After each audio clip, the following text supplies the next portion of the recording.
जगन्नाथ स्वामी नयन पथगामी भवतु मे भवतु मे भवतु मे।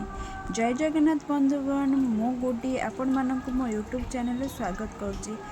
आज श्रीगुंडीचा रथ यात्रा उपलक्षे आज आम भेज थाली बनैबा, जोटा कि बिना पियाज रसुण रे प्रस्तुत करा जायछि।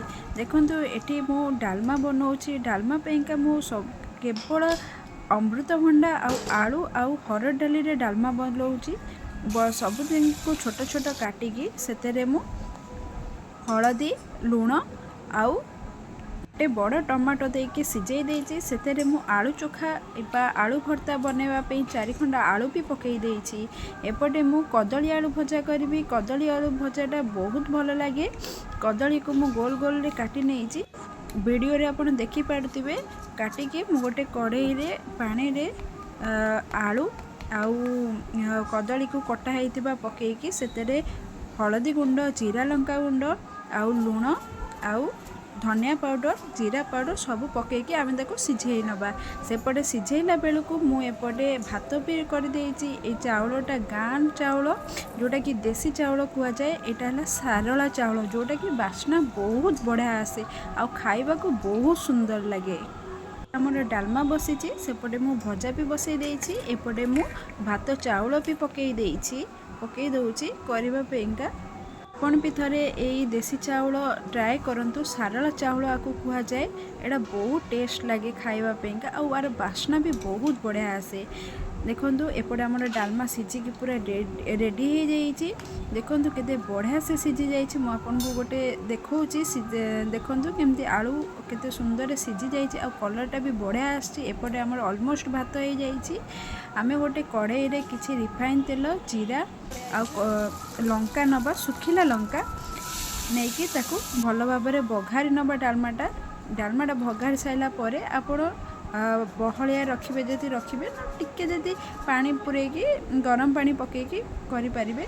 ताधर मु जीरा लंका गुंड पकई देइछि। एथरे देखंतु डालमाटा केते सुंदर देखा होउछि। डालमाटा हे गलानी। तापरे आउ गोटे पटे आमे भजाटा को जो सिझाई के रखिथिले ताकू तावा रे पकई दबा। तावा रे पकेकी मझरे मझरे आपण तेल भी पकाउथिबे। तेल पकेकी मीडियम आंच रे आपण भाजिबे। आकू बहुत सुंदर लगे ए भजाटा। आपण निश्चिंत थरे ट्राए भी करंतु। आपण मझरे मझरे एपट सेपट कला बेलकू तेल टिके देबे। एटा तेल टिके अधिका खाए। सेपटे आमर भजा हो गलानी। एपटे मु जो डालमा रे आलू पकईतिली आलू चोखा बा आलू भर्ता बनैबा पई सेति लागि मु सेम कढ़ई की दे ताकू टिके धोई देइकी तादरे रिफाइन तेल जीरा आ सुखिला कंचा लंका पकईकी गोटे बड़ा टमाटो पकई देइछि। टमाटो रे आपण लुण भी टिके ऐड करि परिबे। जेहेतु आमे आलू रे पकईचे तो टमाटो रे पकेबा दरकार भी न पकेले भी चलिबो। एठी आपण पियाज भी ऐड करि परिबे बट मु पियाज एठी ऐड करिनी। जेहेतु आमे बिना पियाज रसुण रे बनाउचे तो आमर रेडी हो गला आलू। एबे आमे बैगन भर्ता बनैबा। बैगन सिझा बैगन जेहेतु रथ यात्रा आमे तो पोड़ीबानी तो मु गोटे कढ़ई रे तेल जीरा नहीं कि सेतेरे आमर बैगनटा को भाजी देइछि। भाजिकी सिझेकी हो जाइछि। सिझा हो गला पर मु ताको चकुड़ी नेछि। देखंतु आमर एथि बढ़िया से केते सुंदर भाव में बनी जाइछि। आज भेज आउ सिंपल थाली। जदि आपण मानकु मो सिंपल थाली भल लगी थाए ताले मो वीडियो को गोटे लाइक आउ कमेंट करिया को भूलिबे नहीं आ सब्सक्राइब करिवा को बिल्कुल भी भूलिबे नहीं। जदि मोर किछि भूल थिबो तो मते क्षमा करिवे।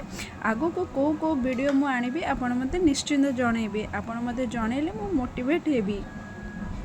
मु न्यू चैनल बनैछि तो मते टिके प्रॉब्लम होछि। जदि आपण को सपोर्ट मिलिला मु निश्चिंत आगो को बहुत बढ़िया वीडियो आपण मानक पई आनिबी। रहुछि नमस्कार। जय जगन्नाथ।